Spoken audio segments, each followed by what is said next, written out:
Test 4. You will hear a number of different recordings, and you will have to answer questions on what you hear. There will be time for you to read the instructions and questions, and you will have a chance to check your work. All the recordings will be played once only. The test is in 4 sections.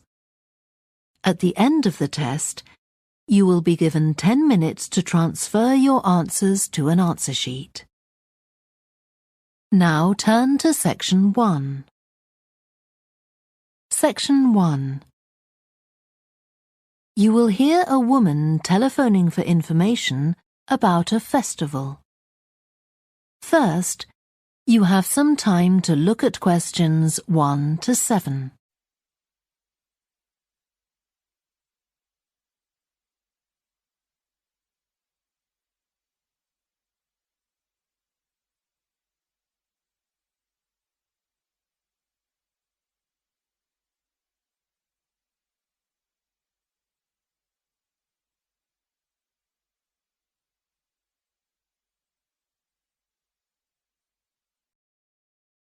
Now we shall begin. You should answer the questions as you listen because you will not hear the recording a second time. Listen carefully and answer questions 1 to 7. Good morning, Stretton Festival box office. How can I help you? Oh, hello. My family and I are on holiday in the area, and we've seen some posters about the festival this week. Could you tell me about some of the events, please? Of course.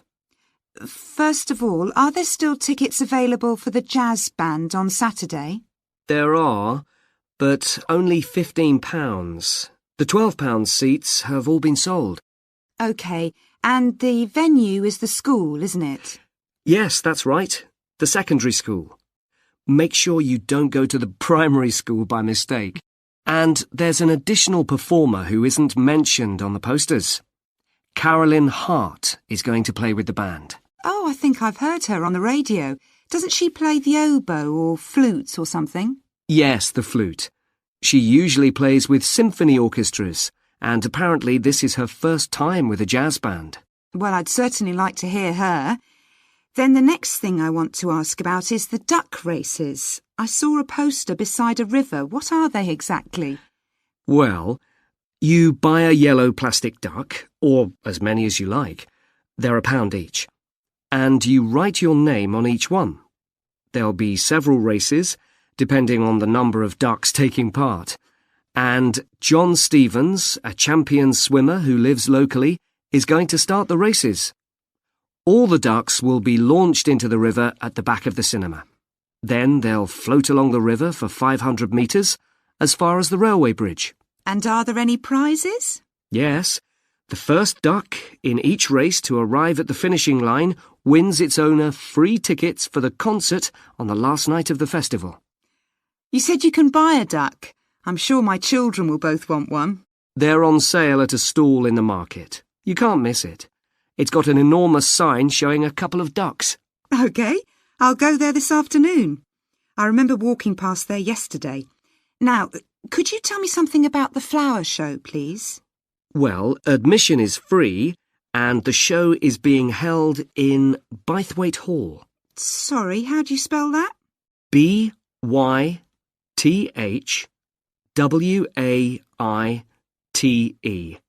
Bythwaite. Is it easy to find? I'm not very familiar with the town yet. Oh, you won't have any problem. It's right in the centre of Stretton. It's the only old building in the town, so it's easy to recognise. I know it. I presume it's open all day.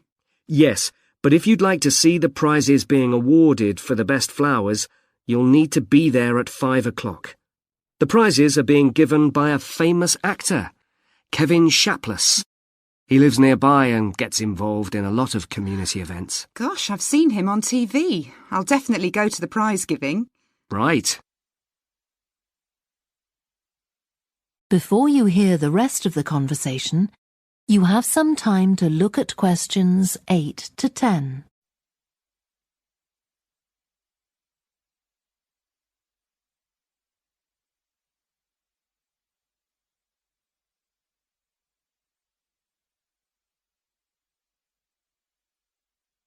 Now listen and answer questions 8 to 10. I've seen a list of plays that are being performed this week, and I'd like to know which are suitable for my children and which ones my husband and I might go to. How old are your children? 5 and 7. What about The Mystery of Muldoon? That's aimed at 5 to 10-year-olds.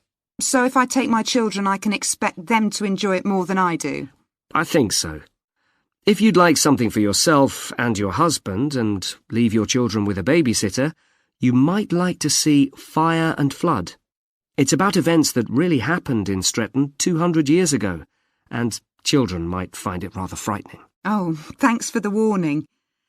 And finally, what about Silly Sailor? That's a comedy, and it's for young and old. In fact, it won an award in the Stretton Drama Festival a couple of months ago. OK. Well, goodbye and thanks for all the information. I'm looking forward to the festival. Goodbye. That is the end of section 1. You now have half a minute to check your answers.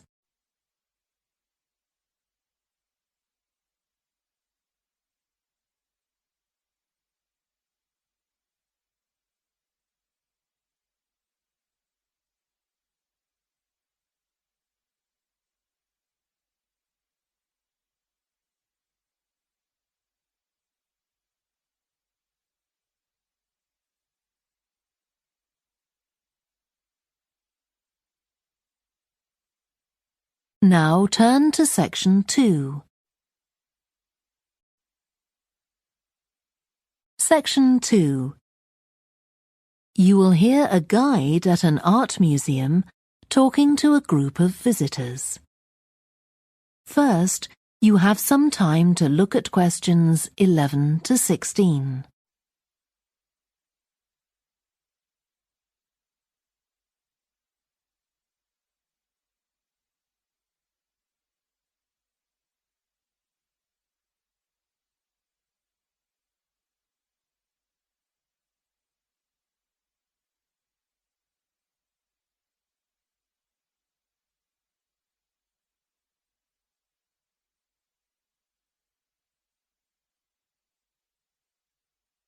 Now listen carefully and answer questions 11 to 16.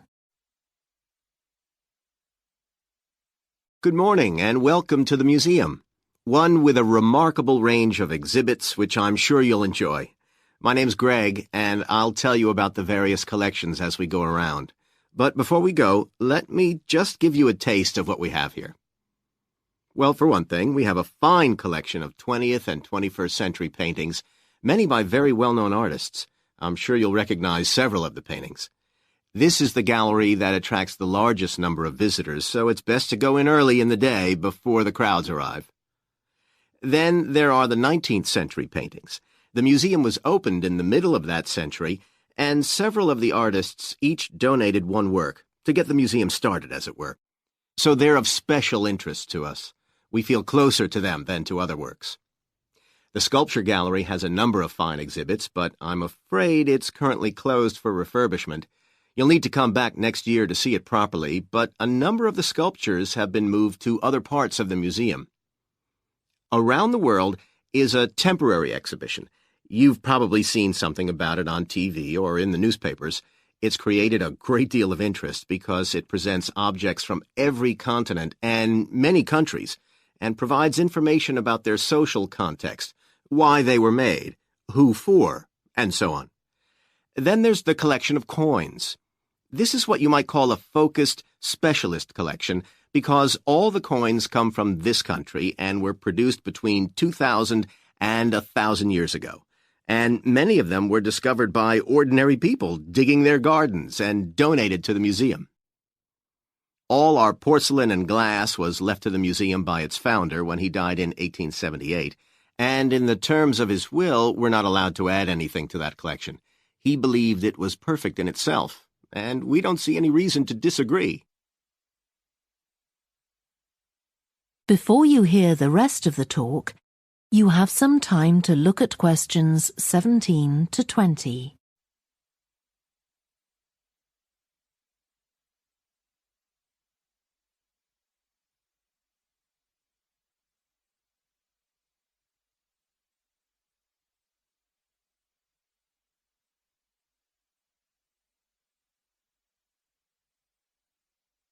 Now listen and answer questions 17 to 20. Okay, that was something about the collections, and now here's some more practical information, in case you need it. Most of the museum facilities are downstairs in the basement, so you go down the stairs here. When you reach the bottom of the stairs, you'll find yourself in a sitting area with comfortable chairs and sofas where you can have a rest before continuing your exploration of the museum. We have a very good restaurant which serves excellent food all day in a relaxing atmosphere. To reach it, when you get to the bottom of the stairs, go straight ahead to the far side of the sitting area, then turn right into the corridor. You'll see the door of the restaurant facing you. If you just want a snack or if you'd like to eat somewhere with facilities for children, we also have a cafe. When you reach the bottom of the stairs, you'll need to go straight ahead, turn right into the corridor, and the cafe is immediately on the right. And talking about children, there are baby-changing facilities downstairs. Cross the sitting area, continue straight ahead along the corridor on the left, and you and your baby will find the facilities on the left-hand side. The cloakroom, where you should leave coats, umbrellas, and any large bags, is on the left-hand side of the sitting area. It's through the last door before you come to the corridor. There are toilets on every floor, but in the basement, they're the first rooms on the left when you get down there. Okay, now if you've got anything to leave in the cloakroom, please do that now, and then we'll start our tour. That is the end of section 2. You now have half a minute to check your answers.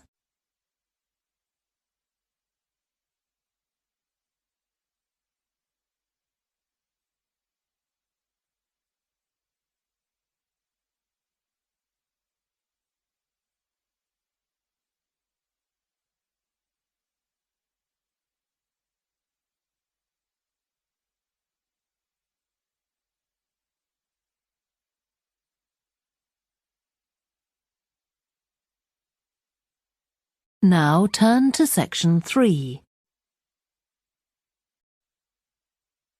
Section 3.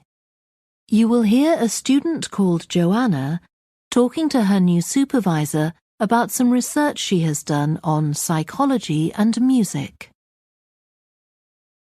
First, you have some time to look at questions 21 to 26.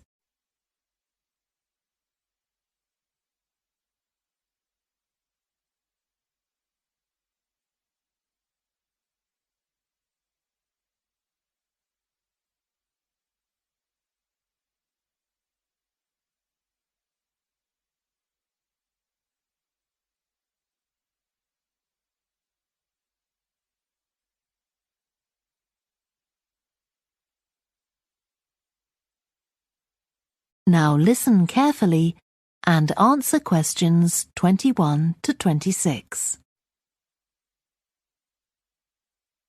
Hi, Joanna. Good to meet you. Now, before we discuss your new research project, I'd like to hear something about the psychology study you did last year for your master's degree. So, how did you choose your subjects for that? Well, I had 6 subjects, all professional musicians and all female. 3 were violinists, and there was also a cello player and a pianist and a flute player. They were all very highly regarded in the music world, and they'd done quite extensive tours in different continents, and quite a few had won prizes and competitions as well. And they were quite young, weren't they? Yes, between 25 and 29. The mean was 27.8. I wasn't specifically looking for artists who'd produced recordings, but this is something that's just taken for granted these days, and they all had. Right. Now, you collected your data through telephone interviews, didn't you? Yes. I realised if I was going to interview leading musicians, it'd only be possible over the phone because they're so busy. I recorded them using a telephone recording adapter. I'd been worried about the quality, but it worked out all right. I managed at least a 30-minute interview with each subject, sometimes longer. Did doing it on the phone make it more stressful? I'd thought it might. It was all quite informal though, and in fact they seemed very keen to talk. And I don't think using the phone meant I got less rich data. Rather the opposite, in fact. Interesting. And you were looking at how performers dress for concert performances? That's right. My research investigated the way players see their role as a musician and how this is linked to the type of clothing they decide to wear.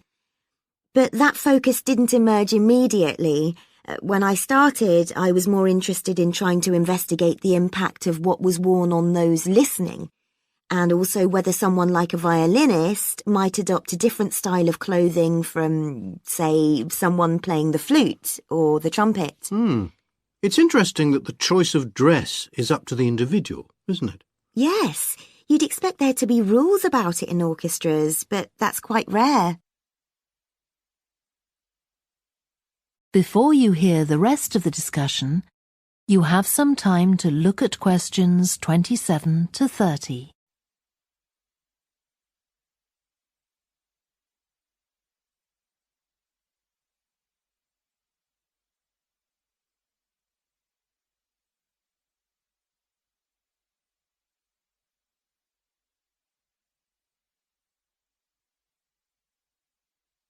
Now listen and answer questions 27 to 30. You only had women performers in your study. Was that because male musicians are less worried about fashion? I think a lot of the men are very much influenced by fashion, but in social terms, the choices they have are more limited. They'd really upset audiences if they strayed away from quite narrow boundaries. Now, popular music has quite different expectations. Did you read Mike Frost's article about the dress of women performers in popular music? No. Well, he points out that a lot of female singers and musicians in popular music tend to dress down in performances and wear less feminine clothes, like jeans instead of skirts. And he suggests this is because otherwise they'd just be discounted as trivial. But you could argue they're just wearing what's practical. I mean, a pop music concert is usually a pretty energetic affair. Yes, he doesn't make that point, but I think you're probably right. I was interested by the effect of the audience at a musical performance when it came to the choice of dress. The subjects I interviewed felt this was really important. It's all to do with what we understand by performance as a public event. They believed the audience had certain expectations, and it was up to them as performers to fulfill these expectations, to show a kind of esteem. They weren't afraid of looking as if they'd made an effort to look good. I think in the past, the audience would have had those expectations of one another too, but that's not really the case now. Not in the UK, anyway. No. And I also got interested in what sports scientists are doing too, with regard to clothing. Musicians are quite vulnerable physically, aren't they? Because the movements they carry out are very intensive and repetitive. So I'd imagine some features of sports clothing could safeguard the players from the potentially dangerous effects of this sort of thing. Yes, but musicians don't really consider it. They avoid clothing that obviously restricts their movements, but that's as far as they go. Anyway, coming back to your own research, do you have any idea where you're going from here? I was thinking of doing a study using an audience, including... That is the end of section 3. You now have half a minute to check your answers.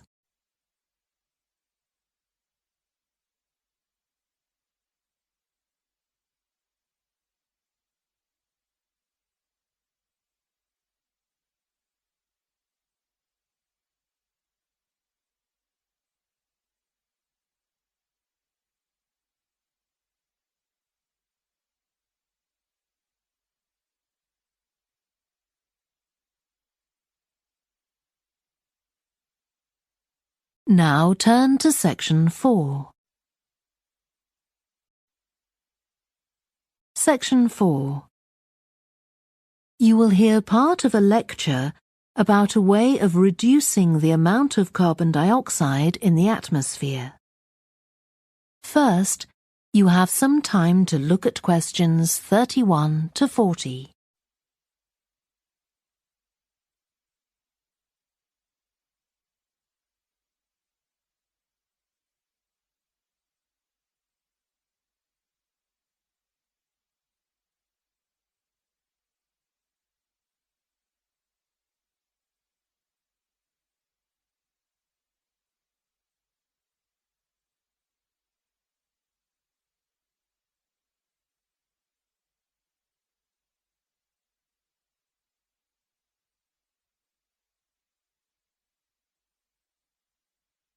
Now listen carefully and answer questions 31 to 40. As we saw in the last lecture, a major cause of climate change is the rapid rise in the level of carbon dioxide in the atmosphere over the last century. If we could reduce the amount of CO2, perhaps the rate of climate change could also be slowed down. One potential method involves enhancing the role of the soil that plants grow in with regard to absorbing CO2. Ratan Lal, a soil scientist from Ohio State University in the USA, claims that the world's agricultural soils could potentially absorb 13% of the carbon dioxide in the atmosphere, the equivalent of the amount released in the last 30 years, and research is going on into how this might be achieved. Lal first came to the idea that soil might be valuable in this way, not through an interest in climate change, but rather out of concern for the land itself and the people dependent on it.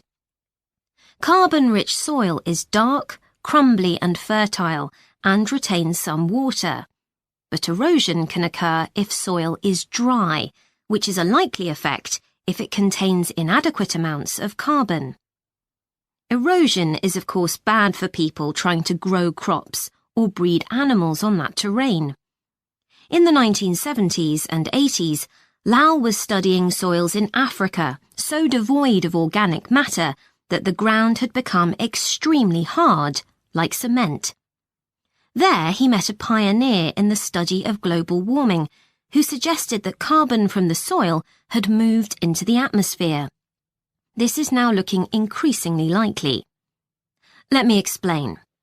For millions of years, carbon dioxide levels in the atmosphere have been regulated, in part, by a natural partnership between plants and microbes, tiny organisms in the soil. Plants absorb CO2 from the air and transform it into sugars and other carbon-based substances. While a proportion of these carbon products remain in the plant, some transfer from the roots to fungi and soil microbes, which store the carbon in the soil. The invention of agriculture some 10,000 years ago disrupted these ancient soil-building processes and led to the loss of carbon from the soil. When humans started draining the natural topsoil and ploughing it up for planting, they exposed the buried carbon to oxygen. This created carbon dioxide and released it into the air. And in some places, grazing by domesticated animals has removed all vegetation, releasing carbon into the air.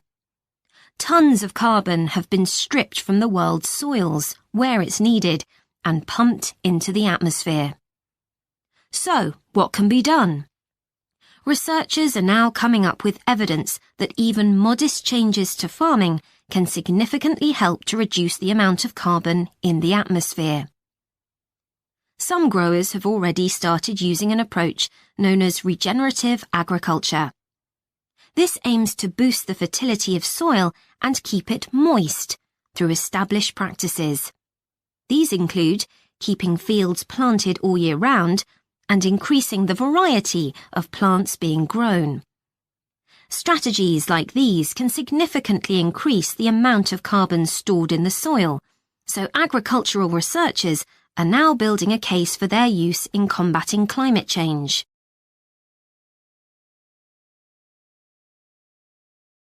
One American investigation into the potential for storing CO2 on agricultural lands is taking place in California. Soil scientist Wendy Silver of the University of California, Berkeley, is conducting a first-of-its-kind study on a large cattle farm in the state. She and her students are testing the effects on carbon storage of the compost that is created from waste, both agricultural, including manure and corn stalks, and waste produced in gardens, such as leaves, branches, and lawn trimmings. In Australia, soil ecologist Christine Jones is testing another promising soil enrichment strategy. Jones and 12 farmers are working to build up soil carbon by cultivating grasses that stay green all year round. Like composting, the approach has already been proved experimentally. Jones now hopes to show that it can be applied on working farms and that the resulting carbon capture can be accurately measured. It's hoped in the future that projects such as these will demonstrate the role that farmers and other land managers can play in reducing the harmful effects of greenhouse gases. For example, in countries like the United States, where most farming operations use large applications of fertilizer, changing such long-standing habits will require a change of system. Ratan Lal argues that farmers should receive payment, not just for the corn or beef they produce, but also for the carbon they can store in their soil. Another study being carried out. That is the end of section 4. You now have half a minute to check your answers.